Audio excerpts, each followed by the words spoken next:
Speaking এ আমি একটু বেটার, তবে কি বলবো, যা আল্লাহ লিখে রাখছেন সেটা। ভাই আমাকে বলে যে তুই এসে পড়।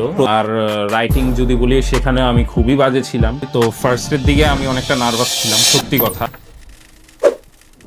দেশে দেশে গড়ে উঠছে মিরপুর পাড়া। আমাদের মিরপুরের স্টুডেন্টরা এখন সব জায়গায়। তো আপনি যাচ্ছেন কোনটায়? বিস্তারিত জানতে আজই যোগাযোগ করুন 0182050504 এই নম্বরে। আসসালামু আলাইকুম গাইস, আমি Mohammad Kashif Omar. Manipur high school and college থেকে আমি এসএসসি দেই। এইচএসসি দেই আমি হচ্ছে ঢাকা রেসিডেন্সিয়াল মডেল কলেজ থেকে 2024 সালে। আলহামদুলিল্লাহ আমার দুইটাতেই এ প্লাস ছিল। তবে আমার অ্যাডমিশন জার্নি খুবই বাজে গিয়েছে, যার কারণে আমি আসলে এখানে মুভ করি। আমার আইএলটিএস এর জার্নিটা শুরু হয় এখন থেকে আরো 3.5 মাস, মেবি 4 মাস আগে।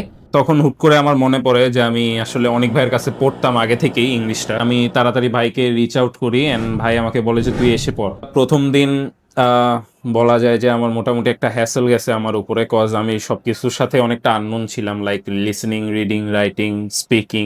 এই জার্নিটায় শুরু থেকে শেষ পর্যন্ত নাজিব ভাই, অনেক ভাই স্পেশালি আমাকে অনেক হেল্প করে। লিসনিং, রিডিংয়ে আমি অনেক খারাপ ছিলাম, স্পিকিং আমার মোটামুটি ভালো ছিল। আর রাইটিং যদি বলি, সেখানে আমি খুবই বাজে ছিলাম। তো আলহামদুলিল্লাহ আমি সবকিছুই ওভারকাম করতে পারছি। আলহামদুলিল্লাহ আমি আইএলটিএস 7 স্কোর করছি আর কি। আমার যদি এক্সাম ডের এক্সপিরিয়েন্সটা আমি বলি, তো ফার্স্টের দিকে আমি অনেকটা নার্ভাস ছিলাম, সত্যি কথা। আমি প্রথমে বুঝে উঠতে পারিনি, পরে আস্তে আস্তে আমি একটু নিজেকে শান্ত করি, আমার লিসনিং শুরু হয়।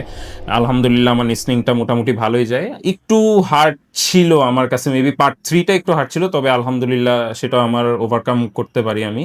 তো লিসনিং এর যদি স্কোরটা আমি বলি, তবে 8 পেয়েছি আমি আলহামদুলিল্লাহ। রিডিং এ আমি 7, স্পিকিং এ আমি 6.5। Unfortunately I don't know why, speaking এ আমি একটু বেটার, তবে কি বলবো, যা আল্লাহ লিখে রাখছেন সেটাই। আর আলহামদুলিল্লাহ আমি রাইটিং নিয়ে খুবই ভয় ছিলাম, আমি ভাবছিলাম রাইটিং এ আমি কোনোভাবেই 6 পাবো না।